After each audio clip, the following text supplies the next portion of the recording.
new NBA Plus Stuff podcast. Talked about Damian Lillard and him meeting with his owner. And then I talked about The Shape of Water as well as Phantom Thread. You know, I had a video ready to go about DeJounte Murray taking over the point guard position for the Spurs. And I'm still going to put that out. It just might be tomorrow or whatever because I don't want to talk about the Spurs twice in one day.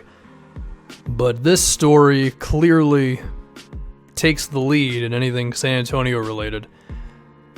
Kawhi Leonard unhappy with the Spurs. Jalen Rose saying that he's heard Kawhi wants out of San Antonio, which sounds a little drastic, but I mean, Wojnarowski as well as Zach Lowe, those two didn't say that he wanted out, but both of them reported that there's definitely some tension with the Spurs organization and Kawhi Leonard, and those two are definitely trustworthy on this sort of thing. It seems a lot of this stems from Kawhi's injury, where there seems to be some miscommunication about whether he's actually hurt, whether he's willing to play through some pain, or whatever. There just seems to be a lot of disagreements on what's going on there. I mean, his injury definitely took a lot longer than everybody thought it would. Popovich said he would have missed the preseason, and now we're midway into the year, and Kawhi has barely played this season. So who really knows there? But I want to focus on the Spurs right now, in terms of their contracts, their age, and all that, and look at, would it make a whole lot of sense for Kawhi Leonard to really be thinking this way? Well, I mean, if you're Kawhi Leonard, you're 26 years old, you're one of the younger players on the team, and when we're talking about the guys who actually do stuff for this team, he's definitely the youngest guy. I mean, Kyle Anderson's a little younger, but drastically different players, of course. You got 32-year-old LaMarcus Aldridge, 37-year-old Pau Gasol, 35-year-old Tony Parker, Danny Green's 30, Rudy Gay's 31, Manu Ginobili's 40. Is there a bit of a precedent set with this Spurs team to where they're willing to just be an old team for the sake of maintaining culture, if you will? I mean, look at Manu Ginobili's last couple of contracts. In 2013, as Manu was 35 years old, the Spurs signed him to about $7.5 million for 2 years. As in, he would make about $7.5 million both of those seasons. Now, to Manu's credit, he was actually still pretty decent at 35 and 36 years old, so maybe he was actually worth that. But in 2016, a 38-year-old Manu was signed to $14 million. And while he still wasn't bad at 38 years old, he only played 58 games, and it wasn't a lockout season, it was a full year. And I mean, he played 20 minutes a night. They lost in round 2 to OKC, and they lost to OKC because they weren't exactly that athletic of a team. I mean, it's things like that, man, that make you think, is this team really willing to update with the times, or they just want to hold on to these guys for as long as they can? Now, what can be a good sign is that DeJounte Murray, now the starting point guard over Tony Parker, I went into detail about that one in a video that I'm going to be releasing in probably tomorrow, so you know, I dive into it there, but that's, I guess, a good sign. Now, what's not a good sign is the Spurs and their apparent infatuation with Pau Gasol, which I haven't really agreed with pretty much ever since they signed the guy.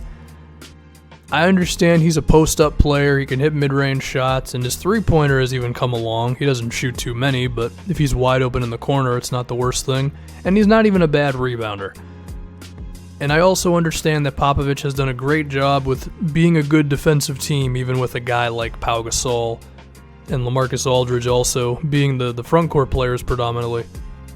But there's a limit to that sort of thing, you know? Eventually, having a bad defensive big man is going to catch up to you. And I think it would have against the Warriors in the Western Conference Finals. But, of course, Kawhi got hurt, and that was the end of the story for that one.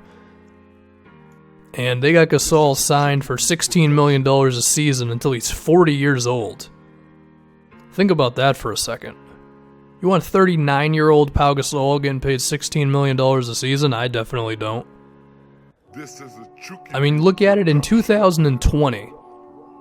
If Kawhi Leonard were to accept his player option, which he's definitely not going to do because it's $21 million, and at that point the max for him would definitely be over 30. But let's say he did accept that $21 million player option, the Spurs would be at $80 million on the cap. $80 million through basically LaMarcus Aldridge, Kawhi Leonard, Pau Gasol, and Patty Mills. Okay, now if Pau Gasol was not there, you're looking a lot better. But think about that for a second, right? In 2020, if Kawhi Leonard wanted to come back to the Spurs on a fresh new contract that was a max deal of 30-something million, the Spurs would not be in a position to sign any sort of significant player. Because, let's say Kawhi Leonard's contract would be $34 million, which is what it will be because, I mean, he's one of the 5 or 6 best players in the league, and in the year 2020, if my math is correct, he would have been in the league for like 7 to 9 years, and then as a result, in 2020, the max for that much experience is $34.5 million. So basically, add $13 million to the $80 million I just mentioned. Now you're at $93 million. Now, of course, we don't know where the cap's going to be, but we have to assume it doesn't take another huge, drastic leap. The Spurs are not going to be in any sort of a position to get any big, significant players. And at that point, LaMarcus Aldridge is going to be 35. I mean, Patty Mills is nice, but he's Patty Mills. This is assuming they haven't even re-signed Danny Green at this point, and you can say that he's a really valuable player for them. And apparently, just through Real GM, it seems that in 2020, the Spurs, or the salary cap would be $108 million. So, what, you'd have $15 million? At that point, I mean, what's $15 million going to get you? It's going to get you an average starter. So, if Kawhi is looking down the line like this, it does actually make some sense as to why he would think, I don't know if this is right for me, man. Now, of course, these are the Spurs we're talking about, and Popovich has always overachieved, in my opinion, given his rosters. I mean, like I said, he's managed to make this team an elite defensive one, and Pau Gasol is the starting center. And the Spurs have also done a great job of finding diamond-in-the-rough players. I mean, hell, they found Kawhi, so they should still be okay. But if we're just looking at the situation right now and we project forward, this team is definitely built for the right now, and they're not necessarily built for the future.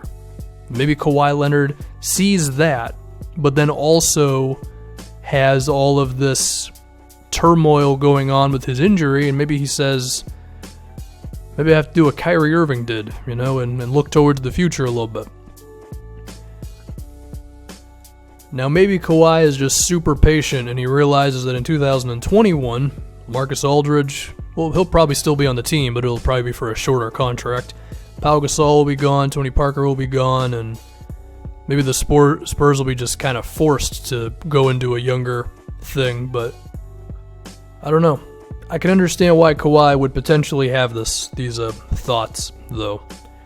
But of course, these are all just reports. Do I think Kawhi Leonard is going to end up being traded from the Spurs? No, I don't, because he's an exceptional player, and things would really have to be going badly for him to want to leave this situation, Because what you could do if you're Kawhi is you could contend for a championship for the next 2 seasons, and then when your player option comes, if you really don't like the situation, you could just leave, right? Decline the player option, go out into free agency and sign somewhere else if you really wanted to. So we'll just have to see how that plays out, but I don't think Kawhi Leonard is going to get traded. And then once again, new podcast, Damian Lillard, Shape of Water, Phantom Thread, and I'm done.